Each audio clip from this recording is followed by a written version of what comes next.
Les portes vitrées de la bijouterie Éclat d'éternité s'ouvrirent dans un murmure feutré, laissant entrer Amadou Keita, 17 ans, dans un univers où l'opulence semblait régner en maître. L'odeur du bois verni et des parfums coûteux flottait dans l'air, mêlée au doux tintement des conversations étouffées. Les vitrines, alignées comme des autels scintillants, débordaient de bijoux, bagues serties de pierres précieuses, montres rutilantes, colliers qui capturaient la lumière comme des étoiles prisonnières. Amadou s'arrêta un instant, ajustant son sweat à capuche gris. Ce n'était pas son monde. Pas celui des flûtes de champagne offertes à l'entrée, ni des clients aux sacs griffés. Mais aujourd'hui, il avait une mission. L'anniversaire de sa mère approchait, et après des mois d'économie, il était venu chercher un bracelet en or, simple mais raffiné, à l'image de celle qu'il avait élevée. Il avait repéré le bijou en ligne. Éclat d'éternité l'avait en stock, et Amadou, avec l'argent soigneusement mis de côté, était prêt à concrétiser son projet. Il avança vers une vitrine, ses baskets couinant légèrement sur le marbre poli. Mais à peine avait-il posé les yeux sur le bracelet qu'il sentit un froid dans l'atmosphère. L'air n'avait pas changé, mais les regards, eux, s'étaient durcis. La vendeuse derrière le comptoir, une femme aux lèvres pincées, se raidit. À quelques pas, une cliente élégante, Claire Beaumont, interrompit son inspection d'un collier de saphir pour le dévisager. Ses doigts, ornés de bagues scintillantes, se crispèrent sur son sac à main. Claire n'était pas une simple cliente. Habituée des lieux depuis des années, elle se comportait comme si la bijouterie lui appartenait. Ses yeux scrutèrent Amadou, ses vêtements décontractés, ses cheveux tressés, ses baskets usées et son visage se ferma. Elle murmura quelque chose à l'oreille d'un autre client, un homme en costume, avant de s'approcher du comptoir où se tenait le gérant, Victor Lange. « Je ne veux pas faire d'histoire, dit-elle d'une voix basse mais ferme. Mais ce jeune homme, il regarde un peu trop autour de lui. » Victor, un homme affable mais prudent, hésita. Son regard glissa vers Amadou, qui admirait toujours le bracelet, inconscient de la tempête qui se formait. De l'autre côté de la salle, une autre femme, Isabelle Morel, observait la scène avec une intensité froide. Connue dans la haute société pour son assurance et ses jugements tranchants, Isabelle partageait les soupçons de Claire. Le sweat à capuche d'Amadou, son attitude décontractée, tout semblait crier « intrus » dans cet écrin de luxe.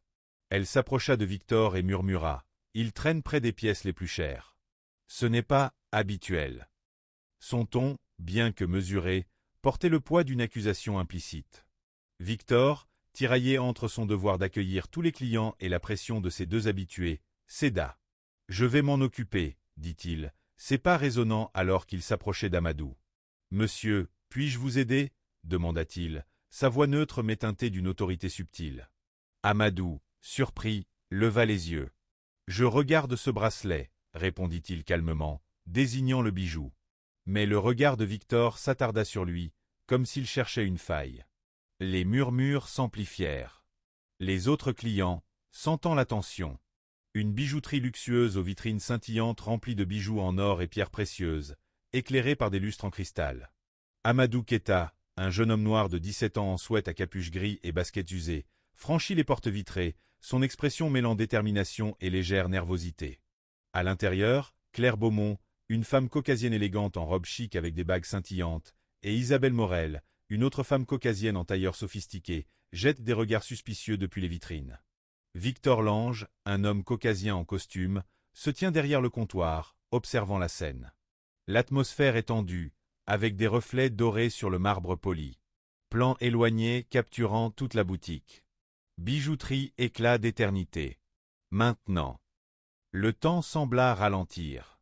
Chaque bruit, le cliquetis des bijoux, le froissement des sacs devint assourdissant.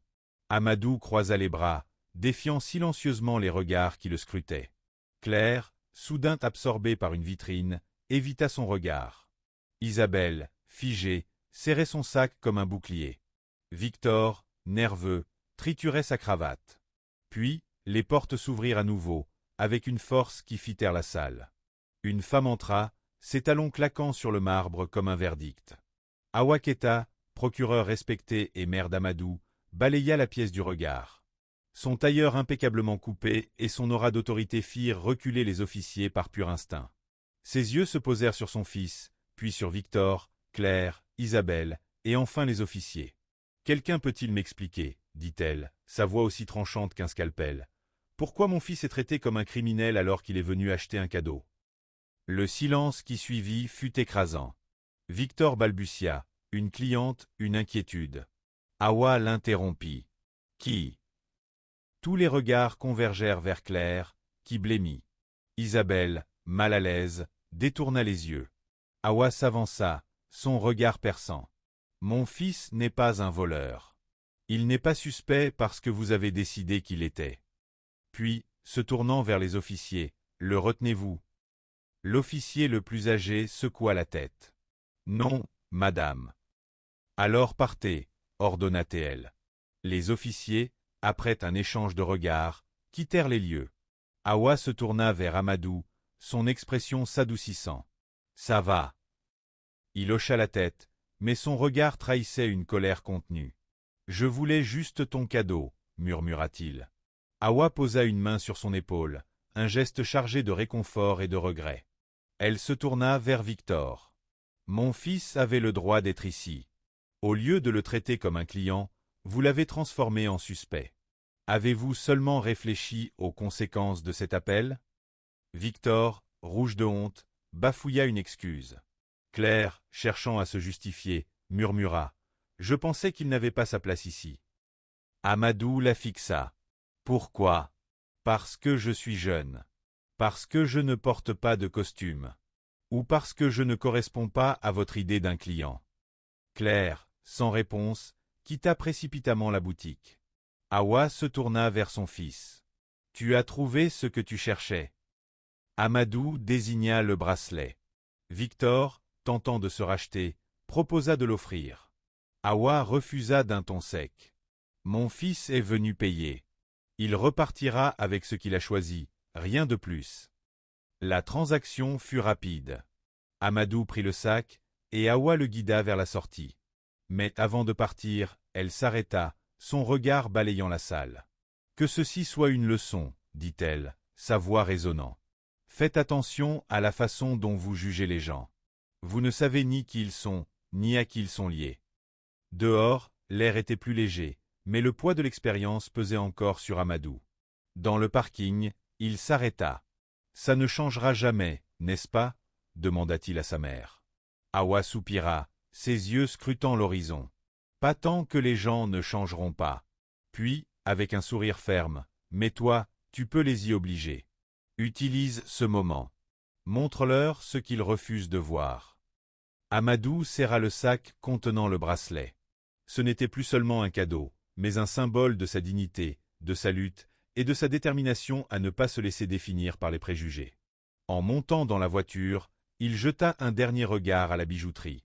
Le monde n'avait pas changé ce jour-là, mais il savait qu'il pouvait contribuer à le transformer. Un pas à la fois point alors que la voiture s'éloignait de la bijouterie éclat d'éternité, le crépuscule enveloppait la ville d'une lumière orangée.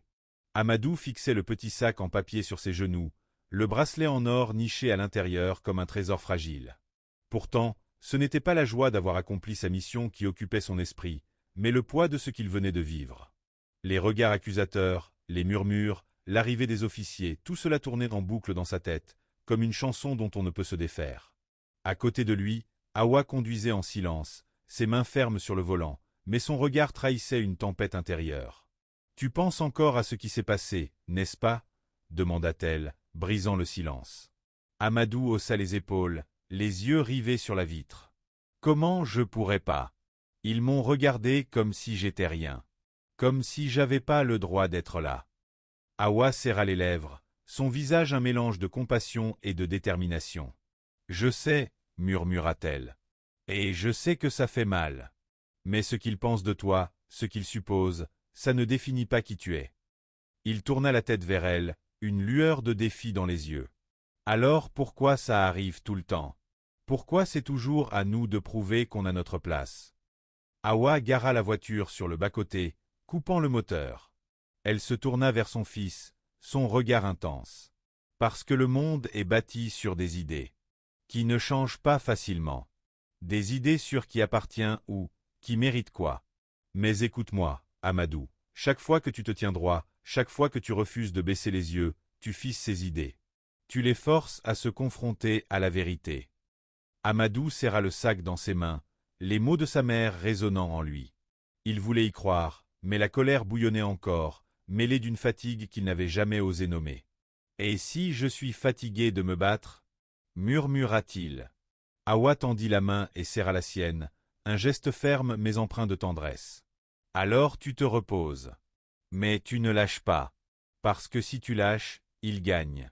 Et toi, tu es plus fort que ça. » Le silence retomba, mais cette fois, il était différent, moins oppressant, plus complice. Amadou hocha la tête, un léger sourire se dessinant sur ses lèvres. « D'accord, dit-il enfin. Mais je te préviens, la prochaine fois, je vais pas juste acheter un bracelet.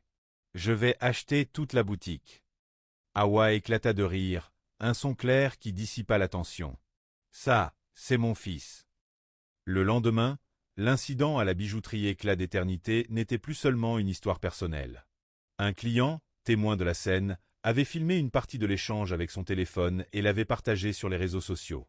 La vidéo, bien que floue, montrait Amadou face aux officiers, calme mais inflexible, et Awa entrant dans la boutique comme une force de la nature.